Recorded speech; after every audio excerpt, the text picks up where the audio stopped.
I will do this. Nothing in my life matters except this. No moment in my life exists except this moment. I am born in this moment. And if I fail, I will die in this moment. Hello and many happy returns to all the men and women of the West. I'm Joe. Here with me is my co-host Dan. Hello and greetings. And this is the Wayreth playlist. Today's talk is about Raistlin and why is he so powerful from a mortal/psychological point of view. Raistlin, from a young age, demonstrated a great deal of force of will. Almost a desperate amount. Desperation and passion would end up being the hallmarks of his entire career. And it's only through his sheer force of will that he managed to pass the test at so young an age. Where other wizards try to magically bulldoze their way through, Raistlin tried to apply more his cunning and his sheer willpower instead of relying on magic. Because at the time, he did not have the magical ability that other wizards who go to undertake the test, being 3 times his age, at a bare minimum, are when they take it. So, Raistlin, from the very moment he took the test in Soulforge, demonstrates himself to be a formidable individual, unlike any other who's ever lived in Dragonlance history, in the history of Krynn. In the War of the Lance, and even the years before it, Raistlin was really the strong-willed one between him and his brother. Where Caramon gave into every vice, being from women to food to just about, and to drink, Raistlin abstained from it all, dedicating himself heart and soul to what drove him, his magic, and the betterment of his own self. What's interesting about Raistlin here is, you could say, and in the War of the Lance, for example, he would, by force of will, all but enslave the Dragon Orb that enslaved the King of the Elves of the Sylvanesti, and he did it almost in one fell swoop like that. He has no ordinary set of will to call his own. What's more is that Raistlin, a lot of his power came from this strong will, this stubbornness to succeed. The other thing I'd argue is passion. And this passion was really his undoing, as Margaret Weiss has pointed out in countless fan sites. But I'm going to kind of propose a slightly different way of looking at it. It was passion, but also hatred that drove him. Anger and hate, and for what he was, for others, and whatnot. He loved people, but at the same time, he despised those who despised him. And that's a great many people. The thing is, Raistlin would, in the end, be undone because, like Hiei from Yu Yu Hakusho, he had tied his power to his anger, his hate, his passion. But once he no longer had that power to fall back on, he was the weakest mage in the world. And this is the inherent problem with linking himself to his hatred. In the end, what does hatred get you? Nothing. And nowhere. His hatred undid him. Whereas I would argue if he had used love to an extent, or faith, to power himself forward, imagine how powerful he would have been. Because that's the stronger emotion. Hatred does eventually burn out. It flickers it burns bright for a brief moment, but then it flickers out like a candle. Love can last for millennia. We know this historically. Hatred might last for a century. Love will last for millennia. As will faith and passion in a positive sense. Raistlin did this to himself in a way, but at the same time, this was inflicted upon him by the other heroes of the Lance.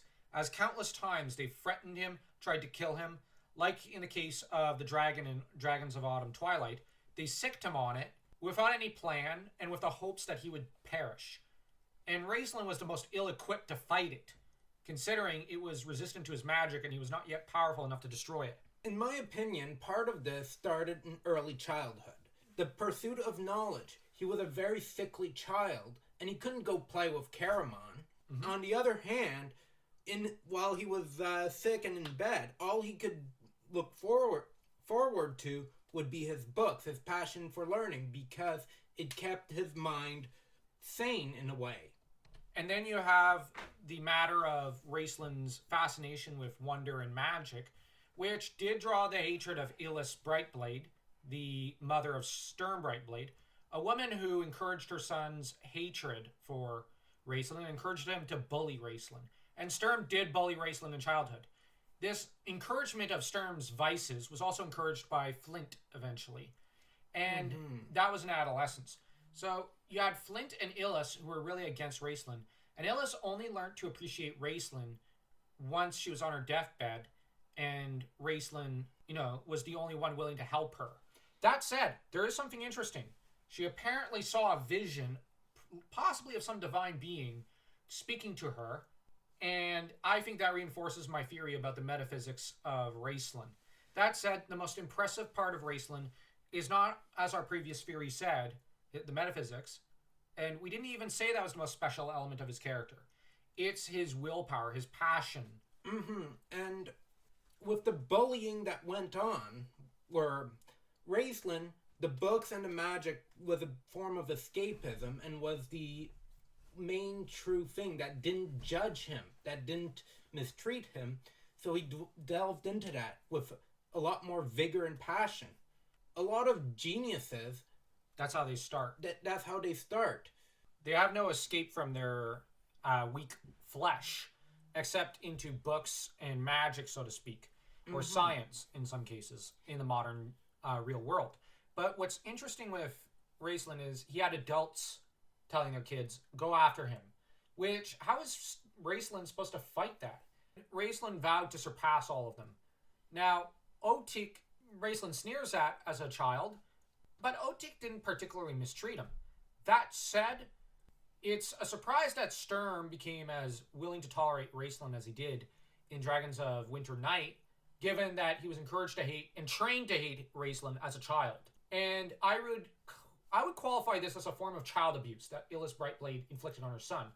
But we'll get into that in its own video. As to Raistlin, he really didn't have anyone to count on.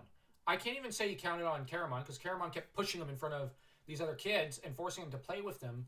And that's basically just pushing him to get beaten. In the actual War of the Lance, we get many death threats from the likes of Tanis, Flint.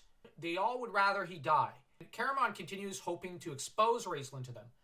I would theorize to an extent, possibly just because part of Caramon has the same contempt for race that they have.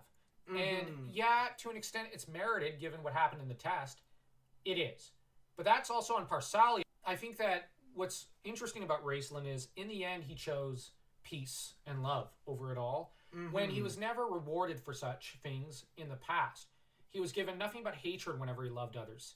But he always somehow chose the best option at times. They're the reason why he bonded with Paladine. Yes, who loves people regardless of how much they hate him.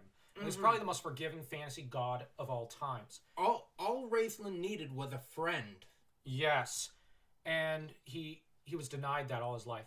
I think what we can learn from the tale of Raistlin is that ambition does not equal evil, in that when we meet people who seem angry and possibly cruel, sometimes they're just simply lonely and trying to protect themselves. And maybe just a little kindness, like with Ebenezer Scrooge in A Christmas Carol, might be all that is needed. Now, if you enjoyed this video, leave a like, comment, and subscribe.